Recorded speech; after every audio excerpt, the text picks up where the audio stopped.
خوارج کا بنو کنٹونمنٹ میں بزدلانہ حملہ، سیکیورٹی فورسز کی بروقت اور مؤثر کارروائی سے تباہی پھیلانے کی کوشش ناکام بنا دی گئی۔ سیکیورٹی اہلکاروں کی بہادری اور جرأت مندانہ کارروائی سے تمام 16 دہشت گرد ہلاک ہو گئے۔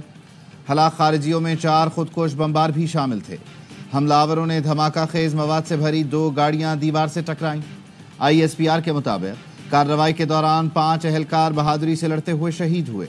مسجد اور عمارت گرنے سے 13 بے گناہ شہری شہید اور 32 زخمی ہوئے۔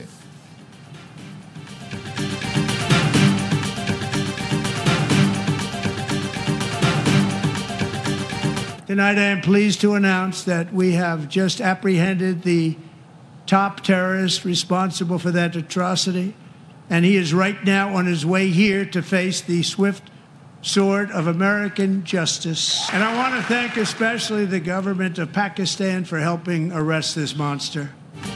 داعش کے اہم دہشت گرد کو پکڑنے میں مدد دینے پر امریکی صدر کا پاکستان سے اظہار تشکر۔ کانگریس سے خطاب میں کہا، افغانستان میں 13 امریکی فوجیوں کو ہلاک کرنے والے دہشت گرد کو پکڑ لیا، امریکہ لایا جا رہا ہے۔ امریکہ کو یقین دلاتا ہوں دہشت گرد کو امریکی انصاف کا سامنا کرنا پڑے گا۔ 3.5 سال پہلے کابل دھماکے میں 13 امریکی فوجی ہلاک ہوئے تھے۔ پاکستان نے امریکی انٹیلیجنس معلومات پر افغان شہری اور سینئر داعش کمانڈر محمد شریف اللہ کو پاک افغان بارڈر سے گرفتار کیا۔ محمد شریف اللہ عرف جعفر کابل ایئرپورٹ پر حملے کا ماسٹر مائنڈ تھا۔ سینئر داعش کمانڈر کی گرفتاری پاکستان اور ٹرمپ انتظامیہ کے درمیان انسداد دہشت گردی کے لیے تعاون کا مظہر ہے۔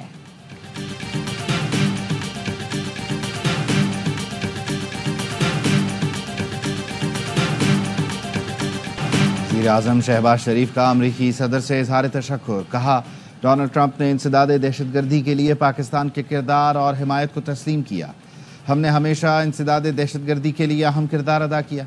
علاقائی امن و استحکام کے لیے امریکہ کے ساتھ شراکت داری جاری رکھیں گے۔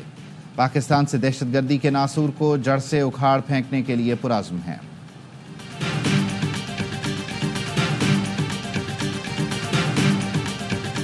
ہماری حکومت ہی دہشت گردی کے واقعات بالکل نہ ہونے کے برابر تھے۔ ابھی تو گورننس نام کی چیز نہیں ہے۔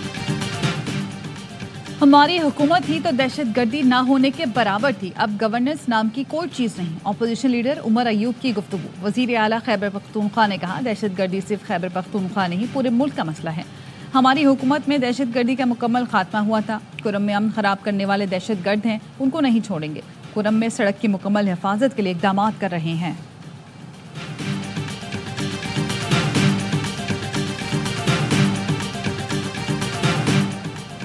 تحریک انصاف کی وکلاء قیادت بنیادی طور پر دھوکے باز ہے۔ سابق وفاقی وزیر فواد چودھری کہتے ہیں سلمان اکرم راجہ، شیخ وقاص، شبلی فراز اور رؤوف حسن نے پارٹی کو ہائی جیک کر لیا ہے۔ اس کا قبضہ چھڑانا اہم ہے۔ منی لانڈرنگ ایکسپرٹ سے پارٹی کا قبضہ چھڑایا جائے۔ پالیسی میں شاہ محمود، محمود الرشید، اعجاز چودھری اور یاسمین راشد جیسے لوگوں کو شامل کیا جائے۔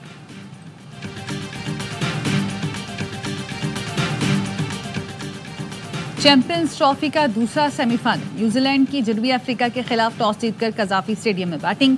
آج کی فاتح ٹیم فائنل میں بھارت سے دبئی میں ٹکرائے گی۔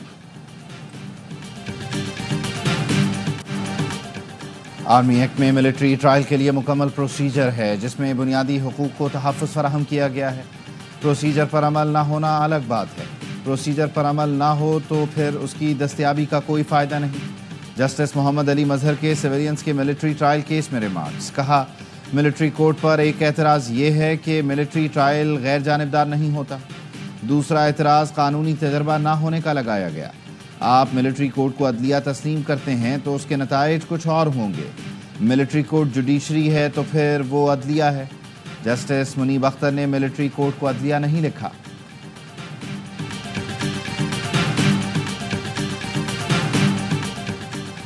وسیم اختر فائلیں پھینک کر کہتے تھے وسائل نہیں ہیں، آج ہم انہیں وسائل سے کام کر رہے ہیں۔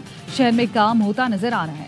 ماڑی پور روڈ پر سپورٹس کمپلیکس بنا رہے ہیں۔ میئر کراچی مرتضی وہاب کا بلدیہ ٹاؤن میں شہید بینظیر بھٹو فیملی پارک کی افتتاحی تقریب سے خطاب، کہا تجاوزات کے خلاف کارروائی جاری رہے گی، شہری ساتھ دیں، عوامی مقامات پر پتھاروں اور کھیلوں کا بائیکاٹ کریں۔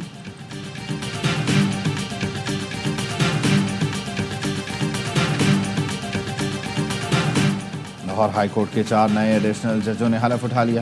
Chief justice Lahore high court Aalia Neelum نے justice Raja Ghazanfar Ali Khan, justice Tanveer Ahmad Sheikh, justice Tariq Mahmood Bajwa اور جسٹس ابہر گل خان سے حلف لیا۔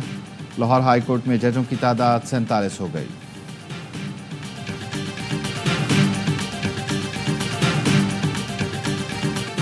اور کرکٹ کا سب سے بڑا شو، ہر لمحہ پرجوش، مہمان بنے گی سائشتہ لودھی، باسط علی اور کامران اکمل کے ہوں گے جاندار تجزیے تبصرے، عادی اور مصطفیٰ چودھری لائیں گے ہنسی کا طوفان۔